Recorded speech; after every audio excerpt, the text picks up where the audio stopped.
டேய், உன்னோட கம்பெனி பெங்களூர்ல இருக்கு, என்னோட கம்பெனி சென்னையில இருக்கு. அது மட்டும் இல்லாம நான் வேற ஃபேமிலியோட வேற இருக்கேன்.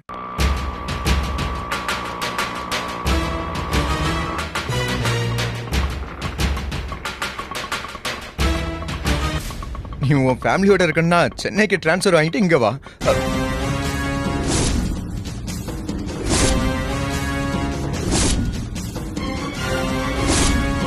மச்சான் ஒரு நிமிஷம் நான் ஃபோன் பண்றேன். டேய் பண்றேன்டா.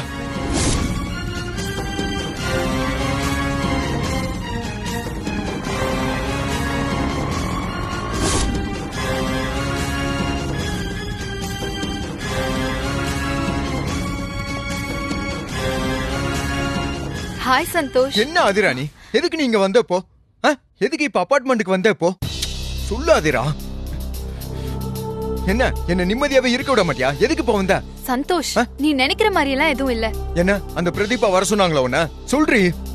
அவங்க தானே வர சொன்னாங்க. சொல்லு ஆதிரா. உன்கிட்ட எத்தனை தடவை சொன்னேன் அவகிட்ட பேசாத, அவளை நம்பாதன்னு. என் பேச்ச கேட்காம என்ன மதிக்காம இங்க வந்து நின்னா என்ன அர்த்தம் உனக்கு? சந்தோஷ், நான் நீ சொல்ற மாதிரி பிரதீபா சொல்லிலாம் வரல. அப்படின்னா அவங்க சொல்லாம இப்ப அவங்கள பார்க்க வந்திருக்க, அப்படிதானே? ஐயோ, என்ன கொஞ்சம் பேச விடுறியா? என்ன பிரதீபாவும் வர சொல்லல, நானும் உங்களை பார்க்க வரல. போதுமா? அப்புறம் வேற யார பார்க்க வந்த? என்ன பார்க்க வந்தியா? இது வரைக்கும் போன் பண்ணி தான் டார்ச்சர் பண்ணிக்கிட்டு இருந்த, இப்ப நேர்லயே வந்துட்டியா நீ? அன்னைக்கு என்னடான்னா உன் அத்தை மாமா வந்து என்ன டார்ச்சர் பண்ணாங்க, இப்ப பார்த்தா நீ வந்திருக்க. ஐயோ, என்ன ஆதிராணி, என்ன நினைச்சிட்டு இருக்க? என்ன நிம்மதியா இருக்க விட கூடாதுன்னு இதெல்லாம் பண்ணிட்டு இருக்கியா நீ? நான் உன்னை பார்க்க வரல சந்தோஷ். என்னையும் பார்க்க வரலையா? அப்ப நீ வேற யார தான் பார்க்க வந்தா? இங்க வேற யாரும் உனக்கு தெரியும்? ஆதிரா கேக்குறேன்ல, சொல்லு. அங்க எங்க பாத்துட்டு இருக்க, சொல்லு ஆதிரா. அங்க பாரு, பவித்ரா வராங்க.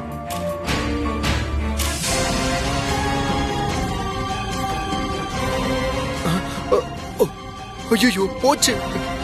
இந்த பாரு ஆதிரா, பவித்ரா உன்னை பார்த்தா அவ்வளவுதான். ப்ளீஸ் நீ எப்படியாவது இங்க இருந்து போயிடு. நான் எப்படியாவது சமாளிச்சுக்கிறேன் அவளை. போ போ போ போ போ ஆதிரா. ஏய் வாங்க ஆதிரா. ஹாய் பவித்ரா. இப்பதான் வந்தேன்.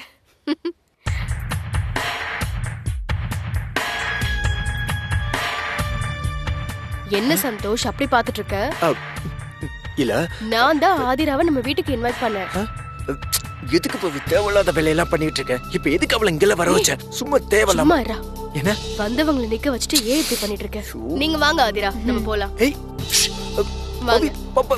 பவி, ஓ கடவுளே.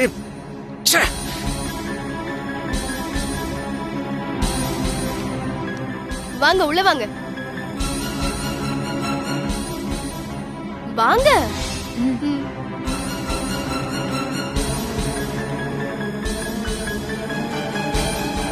வாங்க உட்காருங்க.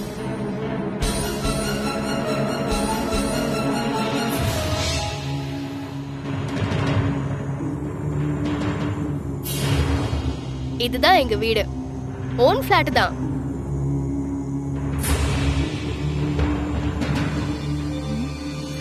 உங்க வீட்ல வேற யாரெல்லாம் இருக்கீங்க பவித்ரா? நானு, சந்தோஷ், எங்க அத்தை, ஓல்மேன், தாத்தா. நாங்க 4 பேர் தான் இருக்கோம். எங்க தாத்தா பேரு திருவேங்கடம், ரிட்டையர்ட் HM அவரு. எங்க 3 பேரை உங்களுக்கு தான் தெரியும்ல.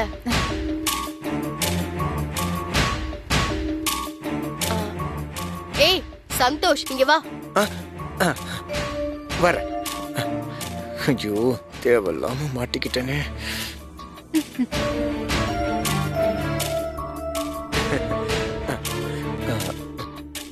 அதெல்லாம் சரி, நீ ஆதிராவுக்கு எப்படி பழக்கம்? இவ்வளவு ஃப்ரெண்ட்லியா இருக்கீங்க?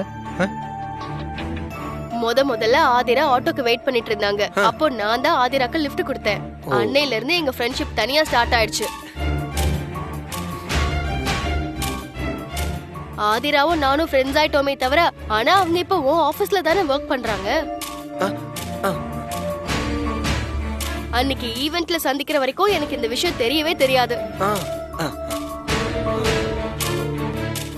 என்ன சந்தோஷ், வந்ததுல இருந்து நானே பேசிட்டு இருக்கேன், நீ எதுவுமே பேச மாட்டேங்கிற. நீங்க ஒரே ஆபீஸ்ல தானே ஒர்க் பண்றீங்க, பேசு.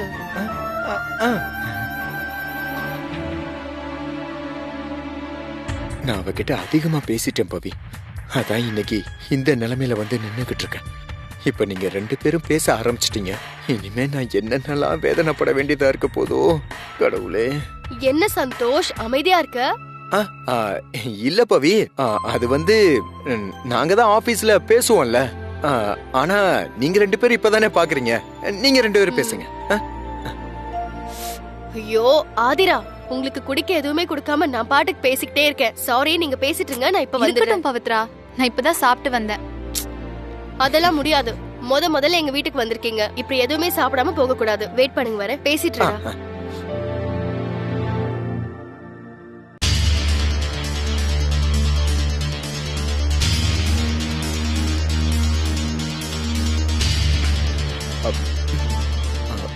ஆதிரா ஆதிரா ஆதிரா, அவ என்ன பேசினாலும் அமைதியா கேட்டுக்கிட்டு நீ எதுவும் பேசாத. ஆதிரா, தயவு செய்து ஏதாவது சொல்லி என்ன பிரச்சனையில மாட்டி விட்டுறாத ப்ளீஸ். ஆதிரா என்ன சந்தோஷ், இது வரைக்கும் நான் எதுவும் பேசாம தானே இருக்கேன். இல்ல இது வரைக்கும் எல்லாம் ஓகே. அது எனக்கு புரியுது. தயவு செய்து நான் சொல்றத புரிஞ்சுக்கோ ப்ளீஸ் ப்ளீஸ். ஆதிரா பேசிடாத.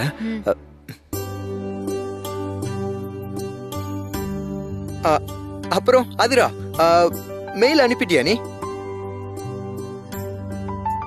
இந்தாங்க. தேங்க்ஸ் பவித்ரா.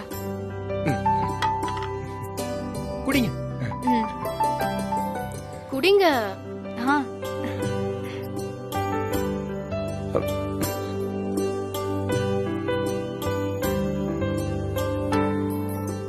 சந்தோஷ், ஆதிரா ரொம்ப பாவம்டா. அப்பா அம்மா இல்லாத பொண்ணு. இந்த நேரத்துல இப்படி ஒரு இஷ்யூ வந்திருக்கவே கூடாது. ஆதிராவோட கர்ப்பத்துக்கு காரணம் யாருன்னு மட்டும் சொல்லவே மாட்டேங்கிறாங்க.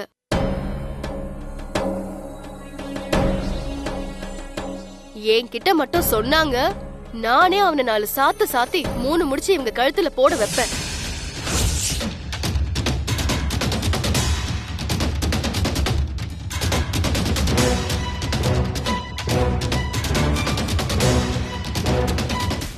ஆதிரா, நீங்க ஒன்னும் கவலைப்படாதீங்க. இத உங்க ஃபேமிலி மாதிரி நினைச்சுக்கோங்க. உங்களுக்காக இந்த வீட்டு கதவு எப்பவுமே திறந்திருக்கும். ஜூஸ் குடிங்க.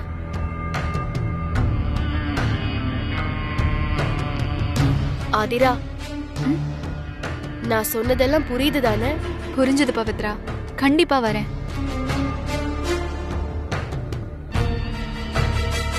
சந்தோஷ், ஆதிரா ரொம்ப பாவம். அவங்களுக்குன்னு யாரும் இல்ல. அவங்களுக்கு ஒரு நல்ல வாழ்க்கை அமையற வரைக்கும் நம்ம 2 பேரும் அவங்களுக்கு உதவியா இருக்கணும்.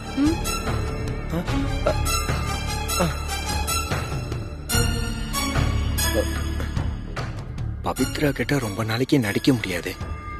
எப்படியா இருந்தாலும் அவ கண்டுபிடிச்சிருவா. இன்னும் என்னென்னலாம் நடக்க போகுதோ கடவுளே, என்னை எப்படியாவது காப்பாத்து.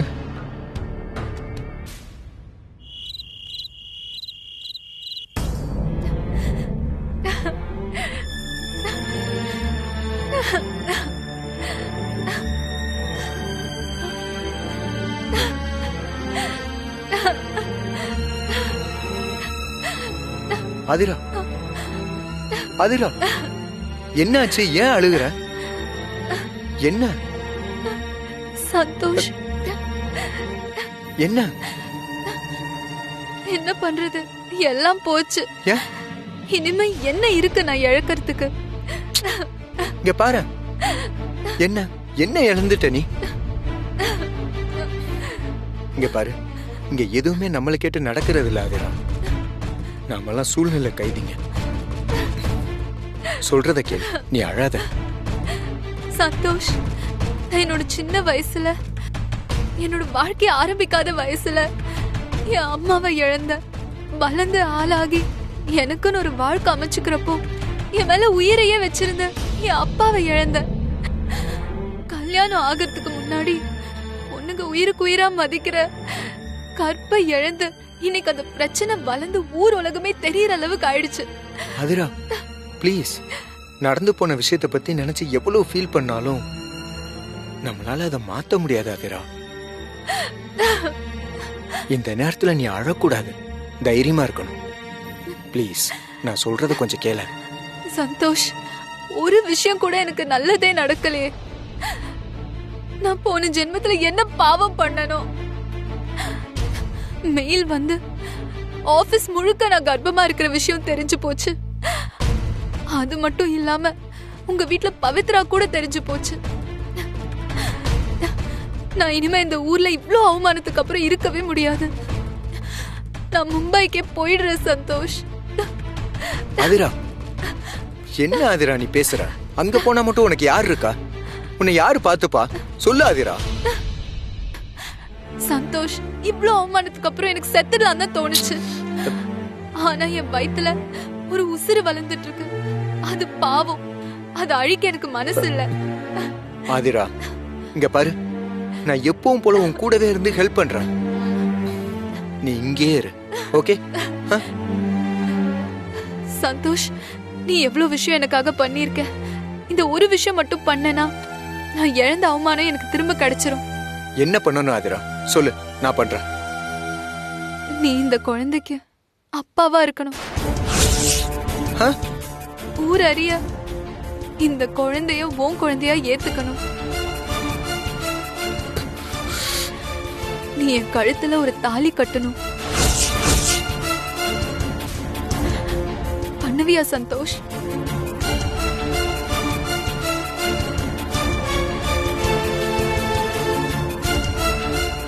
என்ன ஆதிரா, உன் மனசுல என்ன நினைச்சிட்டு இந்த மாதிரி எல்லாம் பேசிட்டு இருக்க?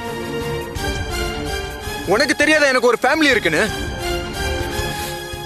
என்கிட்ட இப்படி கேக்குறதுக்கு உனக்கு எப்படி மனசு வந்துச்சு? இது வரைக்கும் என்னடான்னா உன்னோட அத்தை மாமா தான் டார்ச்சர் பண்ணிட்டு இருந்தாங்க. இப்ப நீயும் டார்ச்சர் பண்ண ஆரம்பிச்சிட்டியா? உனக்கெல்லாம் உதவி பண்ண வந்ததுக்கு எனக்கு இது தண்டனையா? உன் சாவாசமே வேணாம், நான் வர்றேன். சந்தோஷ், சந்தோஷ், கோவப்பட்டு போறியா? போ போ. உன்னை எப்படி என் வழிக்கு கொண்டு வரணும்னு எனக்கு நல்லா தெரியும்.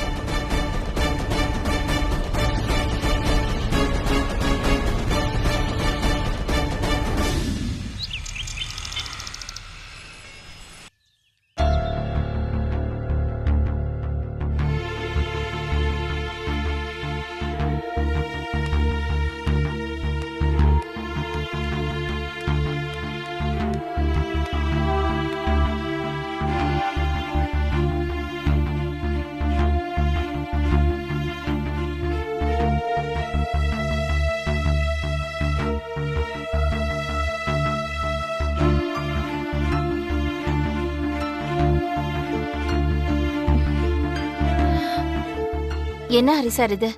இந்த மாதிரி ஒரு ரெஸ்டாரண்ட்டுக்கு கூட்டிட்டு வந்திருக்கீங்க. உங்களுக்கு வேற ரெஸ்டாரண்டே கிடைக்கலையா? இல்ல மேடம், இதுதான் நம்ம ஏரியாவுக்கு பக்கமா இருந்துச்சு. அதுவும் இல்லாம நம்ம அபார்ட்மெண்ட்ல இருந்து யாரும் இங்க வரவும் மாட்டாங்க. சோ ஆபீஸ்க்கு பக்கமா இருக்கிறதுனால தான் இந்த இடத்த சூஸ் பண்ணேன். உங்களுக்கு பிடிக்கலனா வேற எங்கேயாவது போலாமே. வேண்டாம் வேண்டாம், இப்படியே ஹோட்டலா சுத்திக்கிட்டு இருந்தோம்னா பொழுது விடிஞ்சிடும். வாங்க, ஒரு நல்ல இடமா பார்த்து உட்காருவோம். இதோ அங்க இருக்கு, வாங்க.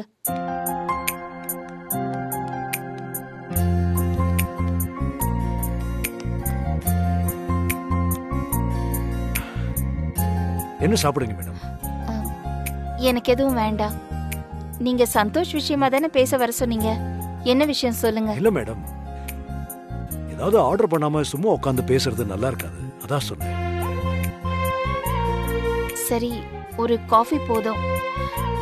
உங்களுக்கு என்ன வேணுமோ நீங்க ஆர்டர் பண்ணிக்கங்க. சார், என்ன சார் சாப்பிடுறீங்க? 2 classic cappuccino. Okay sir.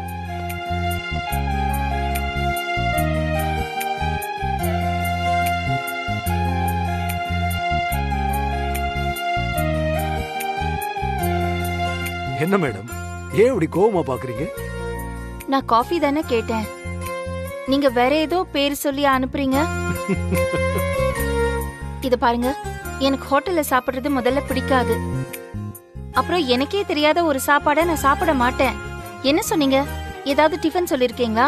Madam, அது டிஃபன் ஐட்டம் இல்ல, நீங்க கேட்ட அதே காஃபி தான். சாப்பிட்டு பாருங்க, நல்லா இருக்கும். காஃபியா? வேற ஏதோ பேர் தானே சொன்னீங்க. கேப்பச்சினோ. என்னது? கேப்புச்சினோ. கேப்பச்சினோ. கேப்பச்சினோ. அதேதான், கரெக்டா சொல்லிட்டீங்க. சரி, இந்த காஃபி சொன்னீங்களே, அது எவ்வளவு காசு? அது என்ன 125 ரூபா தான். என்னது? 125 ரூபாவா? காஃபிக்கா? அநியாயமா இருக்கு. நான் என்னோட கேண்டீன்ல காஃபி வெறும் 15 ரூபாய்க்கு தான் தரேன். அதையும் ரொம்ப அதிகமா நினைச்சிட்டு இருக்கேன். இதெல்லாம் ரொம்ப அதிகம் சார். மேடம், நீங்க போடுற காஃபி வேற, இவங்க கொடுக்கிற காஃபியோட ப்ராசஸே வேற. குடிச்சு பார்த்துட்டு சொல்லுங்க. அது எப்படி வேறையா இருக்கும்? அதே காஃபி தூள், அதே பால் தானே? அதேதான்.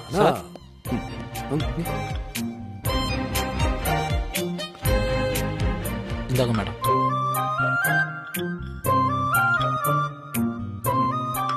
டிஷ்யூ.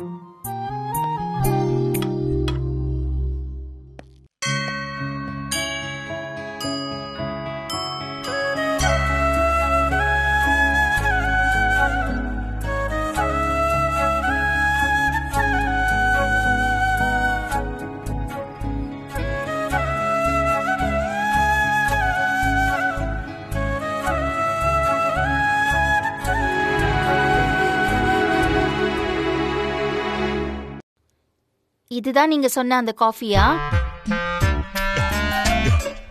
என்னது? அது வந்து கேப்பச்சினோல இந்த மாதிரி டிசைன் போட்டு தான் கொடுப்பாங்க. சாப்பிட்டு பாருங்க. ஓ, அப்ப இதுக்கு தான் 125 ரூபாவோ?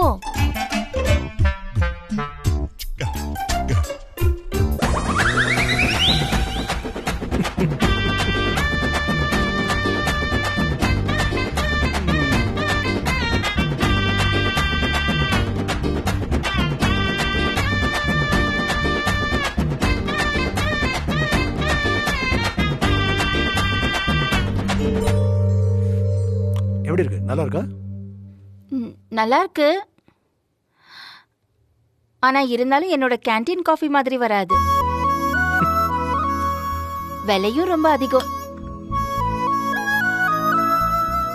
சரி சரி, நீங்க சொல்ல வந்த விஷயத்தை முதல்ல சொல்லுங்க. மேடம், நீங்க இன்னைக்கு ஆதிராவோட அத்தையும் மாமாவும் கேண்டீன் வந்தாங்கன்னு சொன்னீங்கல்ல? ஆமா. அவங்க கிட்ட பேசுனீங்களா? என்ன சொன்னாங்க அவங்க? குட்டியை பத்தி ஏதாவது சொன்னாங்களா? இல்ல மேடம், அவங்க நான் முன்னாடியே சொன்ன மாதிரி ஆதிராவோட அத்தை மாமா கிடையாது. ஆதிராவோட அத்தை மாமா அவங்க கிடையாதா? என்ன சார் சொல்லிட்டு இருக்கீங்க? ஆமா மேடம், அவங்க மாமாவை விசாரிச்சு பார்த்ததுல அவர் ஒரு டிவி ஆர்டிஸ்டா. காசை வாங்கிட்டு இங்க வேஷம் போட வந்திருக்காங்க. அந்த ஜானகி கேரக்டரும் அந்த ஆளுடைய உண்மையான ஒய்ஃப் இல்ல, அதுவும் டிராமா தானா? என்ன சார் சொல்றீங்க? நடிக்க வந்திருக்காங்களா? அவங்க எதுக்கு நடிக்க வரணும்? அதனால அவங்களுக்கு என்ன கிடைக்குது? மேடம், நான் தான் ஆதிராவை பத்தி உங்ககிட்ட ஏற்கனவே சொன்னேன். அவதான் ஏதோ பிளான் பண்ணி இவங்களை காசு கொடுத்து நடிக்க வச்சிருக்கா. எதுக்காக இந்த அநியாயத்தை பண்ணிக்கிட்டு இருக்கா? நான் வேணும்னா அந்த பொண்ணுகிட்ட நேரடியா போய் கேட்கணுமா சார்? வேணாம் மேடம், அவசரப்பட்டு நம்ம எதுவும் இப்ப நேரடியா கேட்டுக்க வேணாம். அப்படியே கேட்டாலும் அவளால மறுக்க முடியாத அளவுக்கு நம்ம சாட்சியோட போகணும். எனக்கு தெரிஞ்சு இவங்க 2 பேரையும் வச்சு சந்தோஷம் எதிலையோ மாட்டி விட பாக்குறான்னு நினைக்கிறேன். சார், எனக்கு இதெல்லாம் கேட்கும்போது ரொம்ப பயமா இருக்குது சார். குட்டிக்கு ஏதாவது பிரச்சனை வந்தா ஒட்டு மொத்தமா எங்க குடும்பத்தையே புரட்டி போட்டுரும். பவி வேற பாவம், அவளுக்கு எதுவுமே தெரியாது. நான் அவ்வளவு சீக்கிரத்தை சந்தோஷம் விட்டுற மாட்டேன், நீங்க கவலைப்படாதீங்க. இன்னொரு வாட்டி கேப்பச்சினோ? வேண்டாம் வேண்டாம் வேண்டாம், நம்ம போலாம். அப்பா என்ன தேடுவாரு.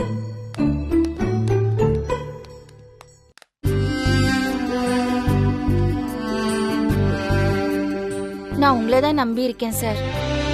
இது குட்டியோட வாழ்க்கை. இது வரைக்கும் நான் எத்தனையோ பிரச்சனையில இருந்து அவனை காப்பாத்தி இருக்கேன். இந்த விஷயம்தான் எனக்கு சவாலா இருக்கு. நான் பாத்துக்கிறேன், விடுங்க. நம்பிக்கையை மட்டும் இழந்துடாதீங்க.